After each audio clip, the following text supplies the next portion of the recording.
Hey guys, this is Tori Petersen with the I Love You Already podcast, where we learn how to live and love well. Today, I get to interview Katie Davis Majors, and at just 18 years old, straight out of high school, Katie went to Uganda to be a missionary, and now she's living a very different life. If you are feeling like you don't quite know what God's called you to, you're being prayerful about it, and you want to know, what are my next steps in the Lord?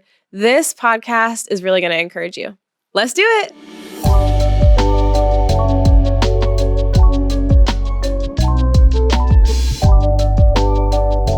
Katie Davis Majors, I am so thankful, friend, that you are here on the I Love You Already podcast. Thanks. I'm so happy to be here with you. Katie, you have been such a sweet friend to me as we have gotten to meet, and we are both moms to littles and moms to teenagers, which means we are up early in the morning and then we're up late at night because that's the only time our teenagers want to talk to us. And then we're expected to write books, but our brains don't work.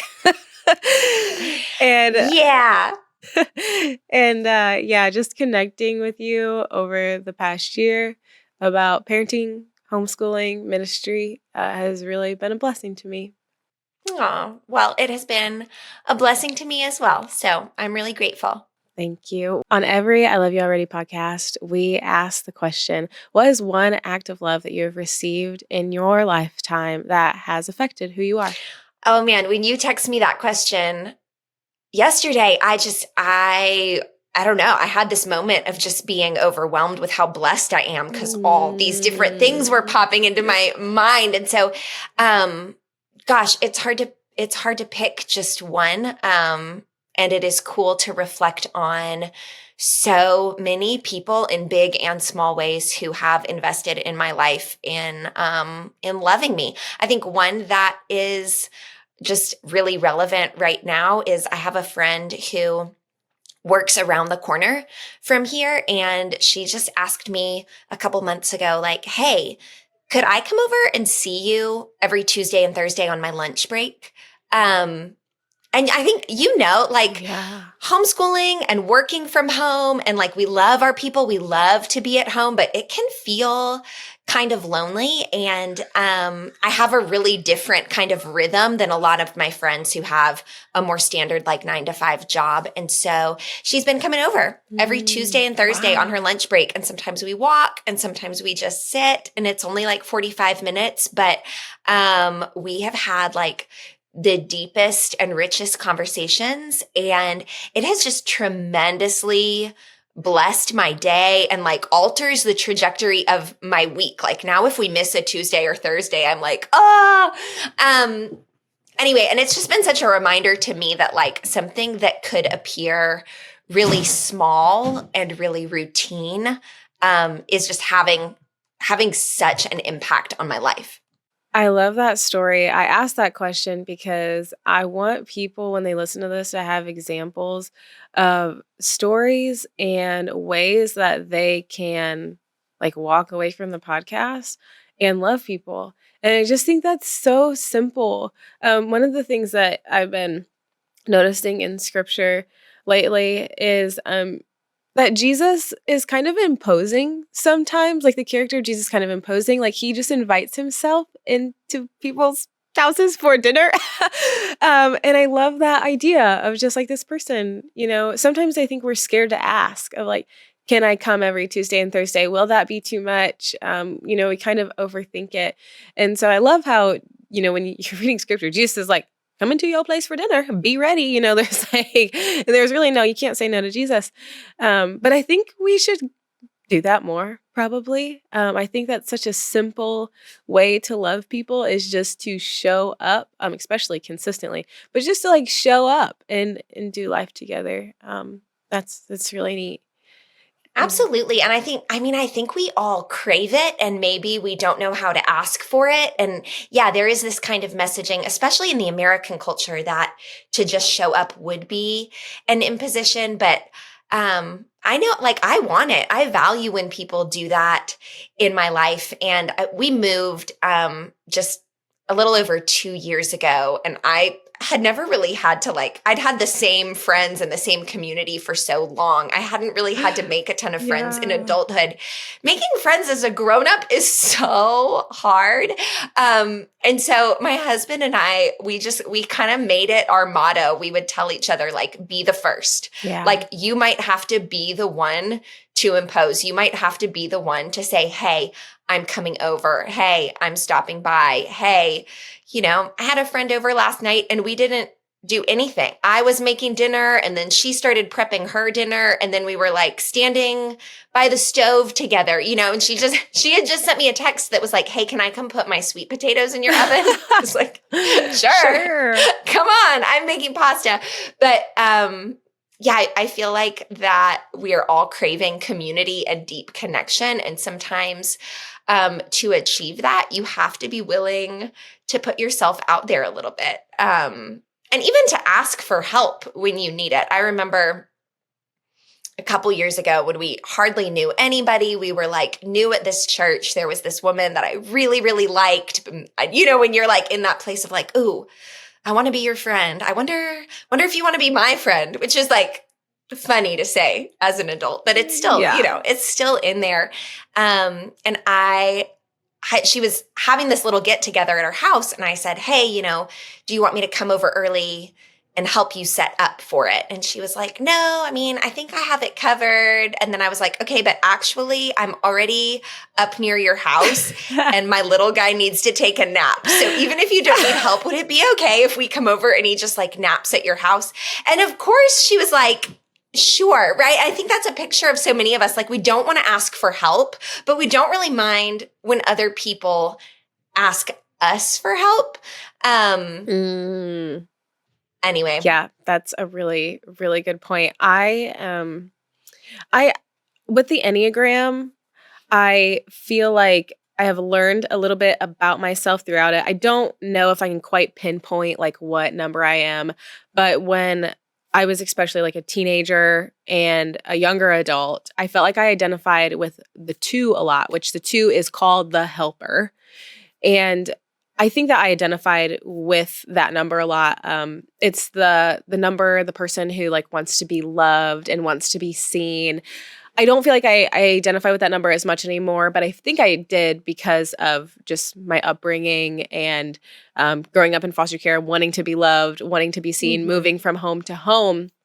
But something that kind of is the flip side of the helper, they offer help, but then they don't ever ask for help, and then they get angry at people because they don't, or they get bitter because they're no one helps me, but they don't communicate what they need. And so in my middle young adulthood, that's something that I had to learn about myself, is that I was why doesn't anyone help me the way that I help them? I was well, because I was never asking for help. I was never telling people, what I needed. And that is, I think, in the American culture, we kind of pride ourselves a little bit on not asking for help, on doing things ourselves, on our independence. And the more that, so when I had my firstborn, my first baby, I was I'm not asking anybody for help. And then I learned that about myself. So then when I had my second, 2 years later, I was I'm just going to ask for help. And I cannot express how much easier postpartum was. Yes. Just because I was okay, I'm going to prepare. I prepared myself to ask people to bring me meals, to come clean my house. I asked people big things. But it made my time with my daughter and my family, that maternity leave time, so, so much better. And yeah, I just think about if we were better at asking for help, how much easier things would be. Yeah. I am wondering. Do you want me to keep going? The background noise of somebody screaming in my house right now. I just heard it. But they didn't say anything. That's just the real mom life. It's real mom life. Yes. We don't know what's happening out there. Yes.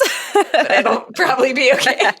That's okay. Katie, you have a lot of kids in your house. And maybe people listening don't know why. Can you tell us a little bit about your story? Yeah, for sure. So, well, you want me to go all the way back? You go. I would love to hear all the way back, but you go as far back as you want to. Okay, so well, long story short, what kind of put me on the map as an author or a speaker or somebody who gets to come and be on podcasts, which is a ton of fun when it's with your friends.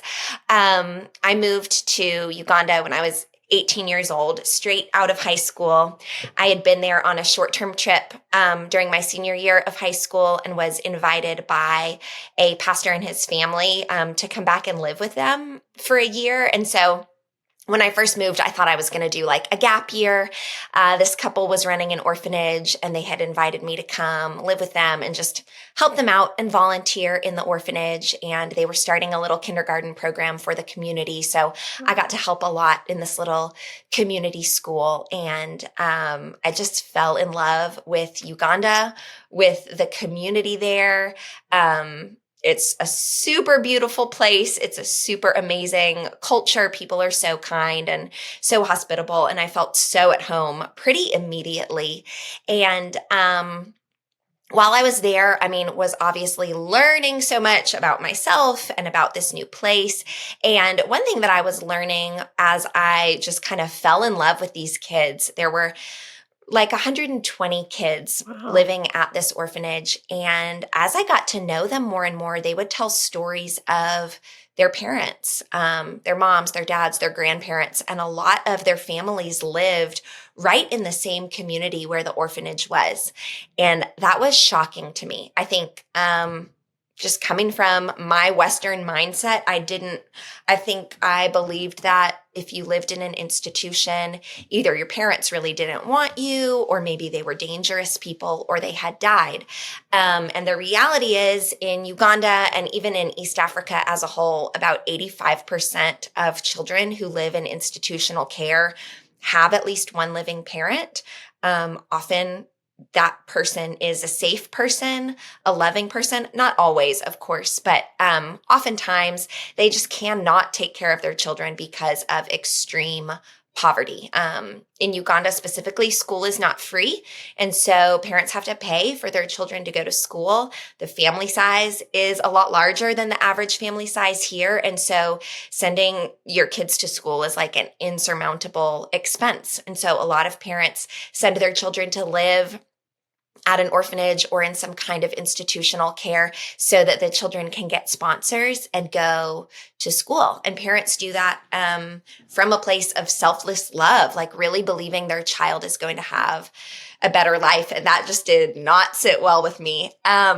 So I just started talking and making friends in the community and asking parents, like, would you be willing to keep your kids at home and to raise them in the context of their community if you had the financial support to do so? And like 99% of people said yes. So within my first year in Uganda, I started blogging, didn't expect that anybody was going to read it. I started calling my parents and friends from home saying like, hey, if you send me like $40, I can put a kid in school and like change their life. And so within the first year that I lived in Uganda, I was collecting money from the U.S. and sending about 40 kids in our community to school. With the heart behind it that would enable them to stay with their families instead of having to move into the orphanage that was kind of in the center of our community. And God just kind of continued to open door after door. And the more money people sent me, the more kids I connected with in the community. I'd made friends with some of the community elders and some of the women who were teaching at the school that I was volunteering at. And so they were helping me kind of identify different families in the community that were really struggling or that were at risk. And so clearly that wasn't just a gap year. That kind of became my life's work. So I founded the nonprofit Amazima within my first year in Uganda. And I kept writing the blog. And then as I was writing the blog, like more and more publishers started reaching out to me and were like, this is a great story. Do you want to turn it into a book? And, I was like Probably at that point I was like 19 or 20 years old, and I was like, sure, that sounds fun. Let's do it. Never could have imagined in my wildest dreams that the book would sell like almost 500,000 copies, I think. I mean, just like insanity. So what that did a lot of things. One of the amazing things that it did was it just like super opened the doors. People wanted to give, get involved. And so we were able to help more and more kids in our community. I still work for Amazima today. It's 17 or 18 years later. So we have multiple schools in the community. We have almost 1,000 kids that are going through our school programs. And then from our schools, we have all these discipleship programs for both students and their families. So our goal is really just to make disciples of Jesus through education and community strengthening and authentic relationships with these people that we love. Along the way, my husband and I adopted some of our children and had some of our children. And so we've got 5 at home right now. And occasionally I take a little break in the homeschool day and sneak back here to talk to someone on a podcast. So if you're hearing background noise, that's what's happening. So something that you didn't say, like really like clearly that I want to address, because I think a lot of people who are maybe passionate about going into the mission field don't understand, is that there is a way to do missions ethically and there's a way to do missions unethically. And you were really careful and considerate, to think about the families of the people in Uganda. And you were really considerate to think about the culture of the people in Uganda. Can you talk more about that? Well, I can talk more about that. You're so kind and honoring to say it that way. I mean, I'll be the first to raise my hand and say, like, I probably made every mistake that there is out there and had to learn a lot of things the hard way and had to unlearn some things along the way as well. It's absolutely my heart to honor Ugandans and their culture and their family. But I did not show up at 18 years old knowing how to do that or doing that perfectly. That was something that I learned along the way, and something that honestly community members were really gracious to teach me. I definitely grew up in a church culture that centered a missionary. I don't even really always use that word to describe myself because it means so many different things to different people. But I definitely grew up in a culture that centered the missionary or the American as the hero. And even my first book, I think, just kind of, I don't think I realized that that's what was happening, but that was absolutely what was happening. Even the cover is like the poster for that. And I mean, that's not the truth of my story or my life or my testimony. I mean, the truth of my story is that there were so many heroes along the way. There were so many people who were kind to me and who were gracious with me and who taught me. I learned so much about Jesus from the Ugandan community that I lived in. And they taught me about hospitality. They taught me about true community. They taught me about generosity. Oh my goodness. I mean, Ugandans are some of the most generous people I've ever met. Like, they have sometimes so little and they will give you what they have. They just share. I mean, it is completely unheard of that you would walk into someone's home and they wouldn't offer you a drink or a meal or whatever they have. And so, I mean, I was a young adult in a lot of ways. I kind of joke that I grew up in Uganda, not in a sense of like childhood growing up, but like I became an adult there, and just the good things of that culture God used to shape me. And so, I mean, I do think when I'm asked to speak on ethical missions, that would be kind of the number one thing that I would go back and tell myself, and tell anybody who cares to hear it, is just like, you're not the hero. you're not the center of the story. Like, be a learner, enter in and ask good questions and learn, because things that work here, even really good things that work in American culture, don't always translate to other cultures. And so, yeah, definitely learned a lot along the way. And so, I mean, I'm thankful that I still get to work with Amazima, and we still get to, as a leadership team, like, ask ourselves these questions of always asking, like, is what we're doing best for the community? Is what we're doing considering what the community wants? Or is it, right? Like, is there an actual need for this? Or is this a need that I see and I'm deciding that other people need? And so I think a big part of it is just asking a lot of questions and, quick to listen and slow to speak. That is not my natural go-to. It isn't. I am quick to anyone. speak. But I want to be quick to listen and slow to speak. Mm-hmm. And, I think I've had a lot of opportunity to learn that over the years. Yeah. As you mentioned, one of the things about it's Kisses from Katie, right? Like, that's what the book is titled. That is what it's called. The book Kisses from Katie, you've mentioned this briefly a little bit, that like the book is written so long ago. You are so young and you have changed since that book has been written, but that is like what you are known for. So how do you wrestle with, or how do you, I don't even know, approach people when they see you as, this kind of like one-dimensional person from this book that was from so many years ago, and you've grown obviously so much since then. We've talked about it before. You said like you would even write it differently if you could. And so how do you show people like, actually, I'm a different Katie? Is that something you show people, or are you just kind of like surrender to the book? How do you do that?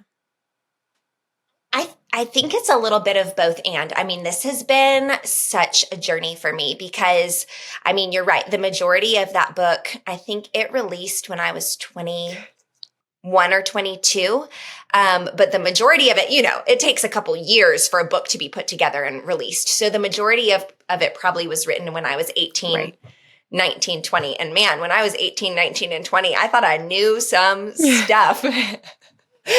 And God has been kind to me in that I can laugh about it now. There was definitely a season many years ago where I was almost like, I think embarrassment was the feeling that I felt a lot of times around that book. And I would roll my eyes at it, or people, I mean, even this last weekend, I was speaking at a conference and people were like, oh my gosh, Kisses from Katie. Yeah.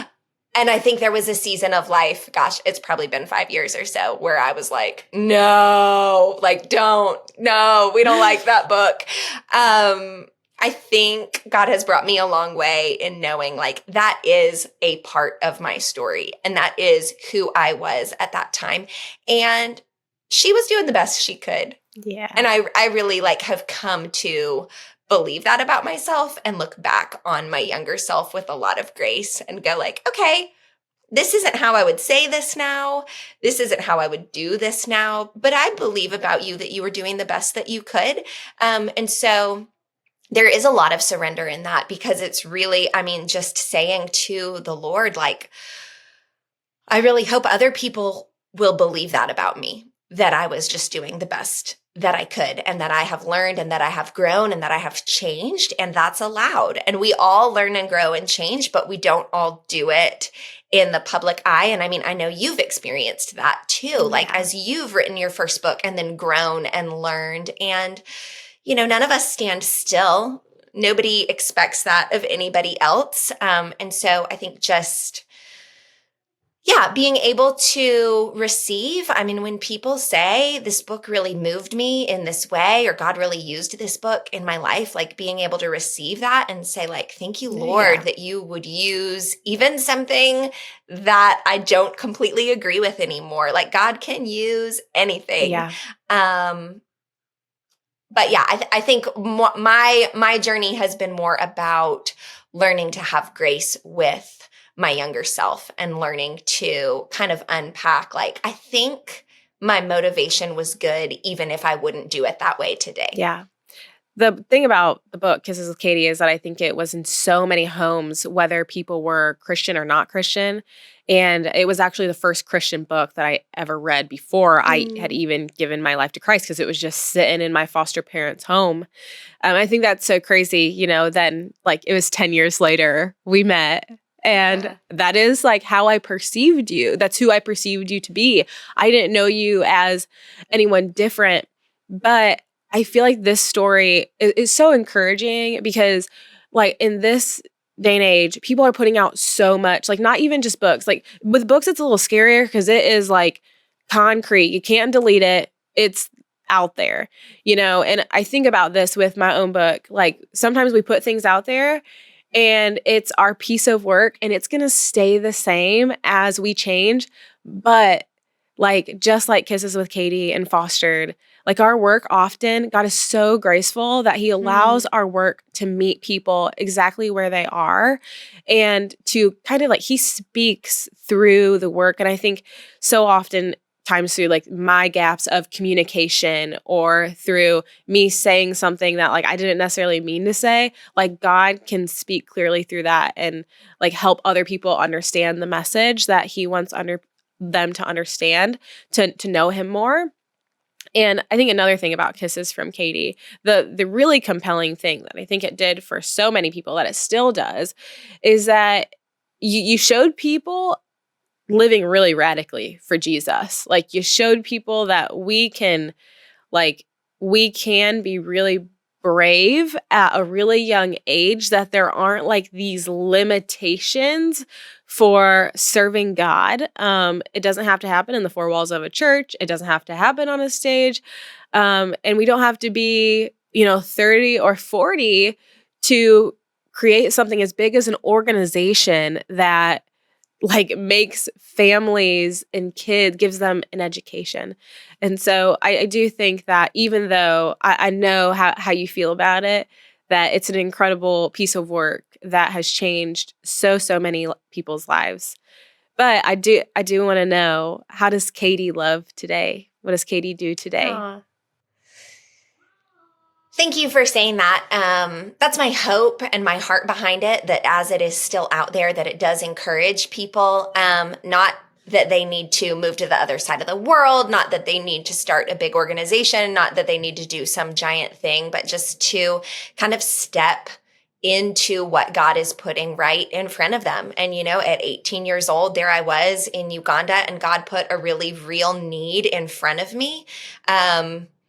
And so I think a question I've been asking myself a lot lately that feels kind of like a theme in my life is just, how do I leverage what I have for the good of another? And like it or not, I was born into immense privilege. And so at 18 years old, to see people who weren't having that experience was really hard and really eye-opening. And I think my heart, even in writing the book, it wasn't to say, you've got to drop your life and move to the other side of the world, or you've got to start some kind of organization. It was to say, like, you can leverage what God has given you to serve the people that He has put in front of you. And I think, now we live a much more kind of typical life than we did in Uganda. My husband and I spent almost 16 years in Uganda. And just moved to the United States about 2 years ago. And now we're in Nashville, and we're living kind of regular life, which is crazy. But, the question is still there. How do I leverage what God has given me for the good of another and for His kingdom? And, we do that in the simple ways that you and I have talked about. We do it by showing up at a friend's house for a walk in the middle of the day. We do it by letting our neighbors come into our house. And we do it by letting our friends stop by and cook their sweet potatoes in our oven. Just I think somebody was laughing at me at church on Sunday. I had spoken at a conference, and we got back at like I don't know. We got back really late Saturday, maybe like 1 a.m. Sunday morning. And I showed up to teach my Sunday school class. And she said, "Oh my gosh, I didn't think you would be here, but I wanted to be there because that's who I want to be. I want to be a person who shows up in my local church, who shows up in my community, who serves in these really small and hidden ways that there's not going to be a book about. I mean, there probably is, because I'll probably eventually write a book and mention how important Sunday school classes are to me, but whatever. For the sake of most people, right? It's not about like doing this grand thing that we're going to write a story about later, or that we're going to speak about on a podcast or from a stage. It's like, who are we in the everyday? And it's little things like we have 4 children who live next door to us. It's actually their grandparents that live next door to us, but they come over every day after school. And they just started coming over a couple months ago. And so now, around 3:30, I get out the snacks and I get out the crayons because they like to come to my house and eat my snacks and color. And that is a really small thing. But like, my hope is that they do it for the next 10 years. And then I get to be the lady who like fed them snacks after school. And like, that would be my joy, and just my hope would be that they would experience the love of Jesus so that one day somebody asks them the question, like, what is something impactful that someone did for you? And that they would say like, well, Katie always had goldfish and those were our favorite. Yes. What would you say to the person who feels like the quote unquote mundane, isn't enough, like to serve in at this time? Yeah. Oh man, I would just want to say like, it is not insignificant. Like the day-to-day things that you are doing to love and serve your family, to love and serve your classmates, to love and serve the people you work with. Like, it is so not insignificant. I got to learn this really early on because my life was pushed to a place of like strange Christian fame and success when I was very, very young. But there were still a lot of day-to-day mundane and very hard things going on behind the scenes. And God didn't make me who I am from a stage. He made me who I am in the hidden moments of folding laundry or helping with homework or making dinner again or having a conversation with a hard coworker again. I think that Francis Chan says, how we live our days is how we'll live our lives. Mm-hmm. Whoa. Yeah.